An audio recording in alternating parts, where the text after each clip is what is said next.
বিসমিল্লাহির রহমানির রহিম।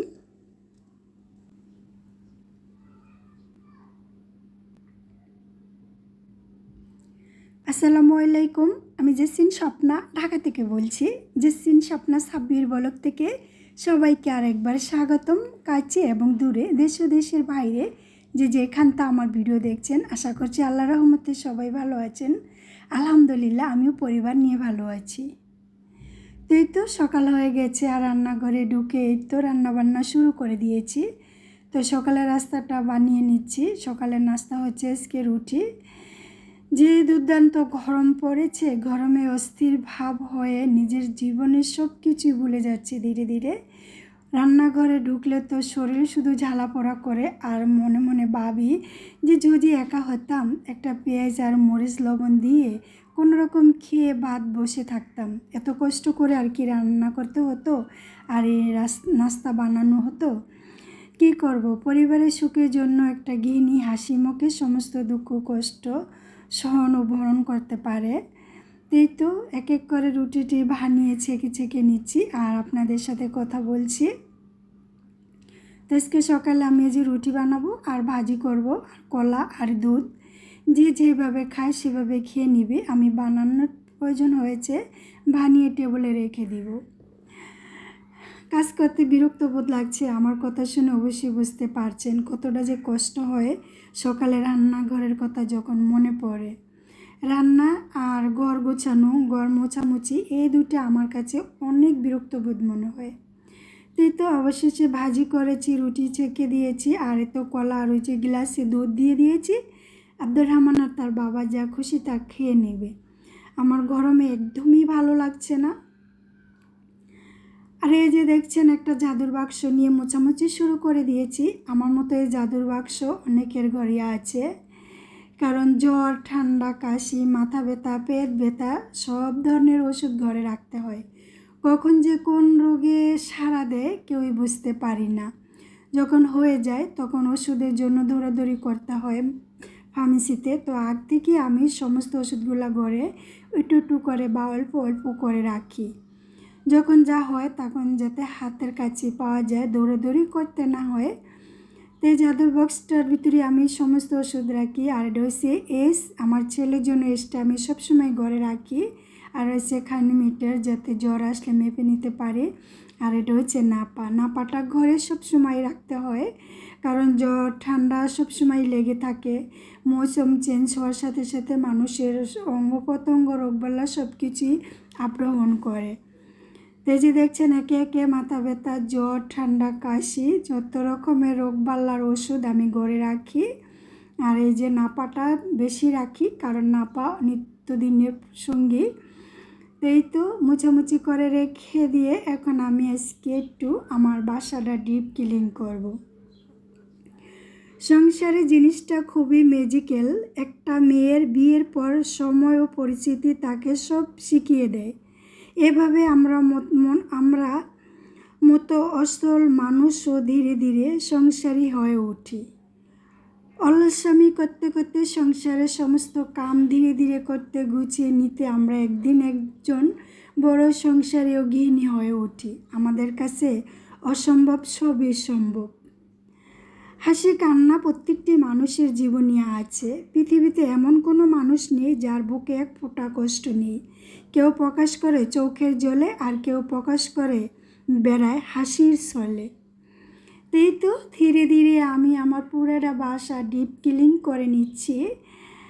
আমি কোনো ঈদ চাঁদের উপলক্ষে কখনো আমার ঘরকে গোছাই না। আমি প্রতি মাসে আমার একটা সময় পাই, সেই সময়টাই আমি প্রতি মাসে আমার বাসাটাকে একটা ডিপ ক্লিন করি।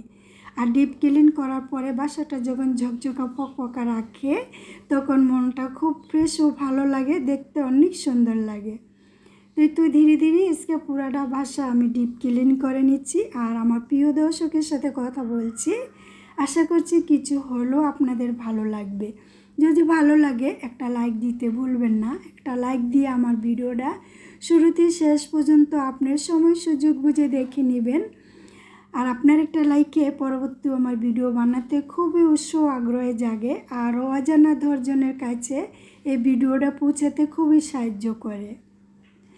ভাইরাল আমার এক প্রিয় সালমা আপু ভুটানের, উনি সবসময় একটা কথা বলতেন লাইভে এবং ভিডিওতে, যে লাইক দিতে হাত ব্যথা করে না, প্লিজ একটা করে লাইক সবাই দিয়ে দিবেন। শতবার বলার সত্ত্বেও আপনারা একটা লাইক দিতে চান না। তো আপনাদের আজকাল বলতে ভুলে যাব কি না জানি না, তারপরে অনুরোধ করছি একটা লাইক দিয়ে দিবেন। আর আজকের আমার এই ভিডিওটা যদি আপনাদের কাছে একটু ভালো লাগে, আর আপনি যদি আমার চ্যানেলে নতুন হয়ে থাকেন, চাইলে আমার চ্যানেলটাকে সাবস্ক্রাইব করে পাশে থাকা বেল বাটন অন করে আমার পাশে থেকে যাবেন। আর আপনি যাতে ভিডিও ছাড়ার মাত্র নোটিফিকেশন আপনার কাছে পৌঁছে যায়। আর আপনি যদি এই কাজটা অলরেডি করে থাকেন, আপনাকে আমার পক্ষ থেকে অসংখ্য ধন্যবাদ। তো এই তো ধীরে ধীরে দেখছেন আমি সব বাসাটাই ধীরে ধীরে আমি ডিপ ক্লিন করে নিয়েছি। ডিপ ক্লিন করার পরে যখন আমি চতুর্সীমানায় চোখ ঘুরিয়ে ঘুরিয়ে দেখছি, আমার কাছে খুবই ভালো লাগছিল। আমরা কোনো কিছু করার আগে একবার নয় দুইবার নয় তিনবার ভেবেচিন্তে করি। ভুল সিদ্ধান্ত অনেক সময় জীবনের বাস্তবতা শিক্ষা দেয়। আর পৃথিবীতে সবচেয়ে সুখী মানুষ সেই যার ভালোবাসার মানুষটা তাকে বুঝে, তার কথাগুলো গভীর মন দিয়ে শোনে। তো আমি যখন যেভাবে আমি আব্দুর রহমানের বাবাকে বুঝিয়েছি, শিখিয়েছি, বলেছি, সবসময় বোঝার চেষ্টা করছে, শোনারও চেষ্টা করছে, তাকে দিয়ে আমার কোনো তিল পরিমাণ দুঃখ নেই।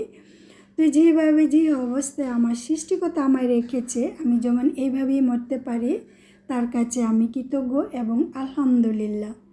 তো এই তো দেখছেন ডিপ ক্লিন করে এখন আমি বাসারটা সুন্দর করে মুছে নিচ্ছি।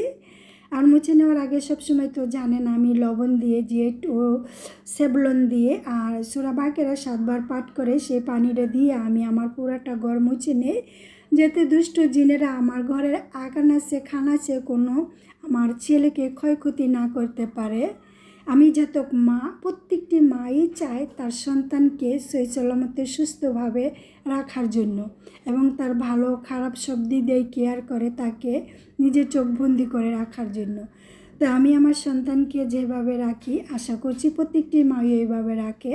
আর আমাদের ঘরে যে দুষ্ট জিন বসবাস করে সেটা আমরা অনেকেই জানি না। এই যে সূরা ফাতিহা 7 বার পরে ফু দিয়ে লবণে সেটা দিয়ে ঘর মুছে নেবেন, দেখবেন আপনার সন্তান থাকবে নিরাপদ। আর আমি এখানে যে ডিপ ক্লিন করে পরিষ্কার করে বাসাটাকে এখন রান্নায় চলে যাচ্ছি।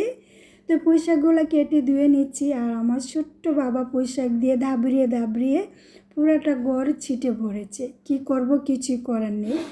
আমার ছেলে যখন এত দুষ্টামি করে আমার না খুবই ভালো লাগে এবং আমার মনে চাই কি সারা দিনই আমার ছেলে এসব করুক আর আমি মা হয়ে মিষ্টি হাসবো আর দেখব।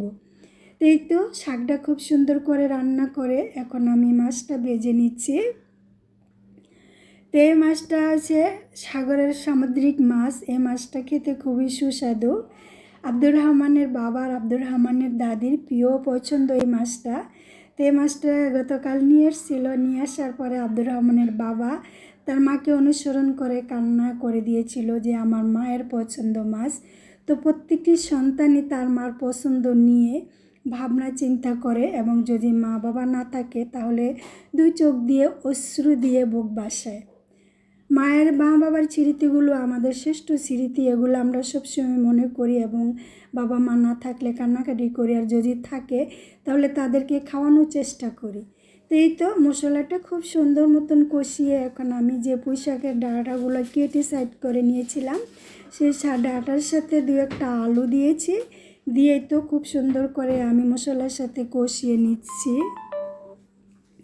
কষানোর ভিতরেই তরকারিটার স্বাদ ও মজা বেড়ে যায় যদি আপনি একটা তরকারি ভালো মতন কষাতে পারেন। আর এখানে তো কষানোর পরে আমি দিয়ে দিচ্ছি কুসুম গরম পানি ঝোলের জন্য।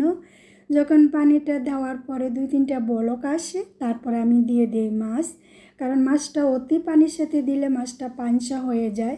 তাহলে আমি যখন তরকারি উঠিয়ে ফেলবো তার সাথে সাথে আমি মাছটা দিয়ে দিই।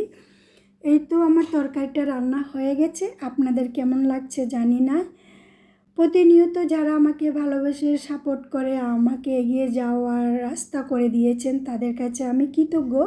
আর যারা আমার কাছে আসছেন আমি কিন্তু তাদের কাছে প্রতিনিয়ত যাচ্ছি। আর আমি কিন্তু স্লোগান দিয়ে আপনাদেরকে বলছি না যে আমি আপনাদের পাশে গেছি বা আপনাদের পাশে যাচ্ছি। আমার সময় সুযোগ বুঝে আমি আপনাদের পাশে গিয়ে চলে আসি, এটা আমি জানি আর আমার মন জানে। আপনার পাশে গেছি, যাবো, এই স্প্যাম কমেন্টগুলা কেউ করবেন না। এগুলা করার কারণে আপনার আমার দুজনেরই চ্যানেল ক্ষতি হয়ে যায়। এবং যে এই কমেন্টগুলো করেন যে বন্ধু হবেন, সাথে থাকবেন, সাথে গেছি, আপনি সময় বুঝে আসবেন, তার চ্যানেলগুলো কিন্তু অতিরিক্ত ক্ষতিগ্রস্ত হচ্ছে, অথচ তারা টের পাচ্ছে না। তাদের ভিউজ, তাদের সাবস্ক্রাইবার, তাদের ওয়াচ টাইম সব কিন্তু ধীরে ধীরে কমে যাচ্ছে। তো আমি সবাইকে রিকোয়েস্ট করে বলছি কেউ এই স্প্যাম কমেন্টগুলো করবেন না। আপনি যদি আমাকে বন্ধু করেন বা আমার কাছে আসেন, আমার চোখ কান খোলা আছে, আমি দেখতে পাচ্ছি, সময় বুঝে আমি আপনাদের পাশেও যাচ্ছি। আমার প্রিয় দর্শক সবাই, আশা করছি আমার কথাগুলো বুঝতে পারছেন। অতি কষ্ট নিয়ে এই কথাগুলো বলছি, কারণ আমরা এখানে সবাই একটা স্বপ্ন নিয়ে এসেছি। আশা করেছি সবার স্বপ্নটা যাতে আল্লাহ পূরণ করে, সেই সুযোগ সুবিধা বুঝে আমরা কিভাবে কাজ করতে হবে, কি করা ঠিক কি করা ঠিক না, সেগুলো বুঝে চিন্তে ভাবনা করে আমরা সেখানে কাজ করব, তাহলে আমরা এগিয়ে যেতে পারবো। তো সবার কাছ থেকে বিদায় নিচ্ছি। বিকাল হয়েছে, হালকা একটু নাস্তা করেছি আমি আর আমার ছেলে। সবাই ভালো থাকবেন, সবার সুস্বাস্থ্য কামনা করে বিদায় নিচ্ছি। আল্লাহ হাফিজ, আসসালামু আলাইকুম।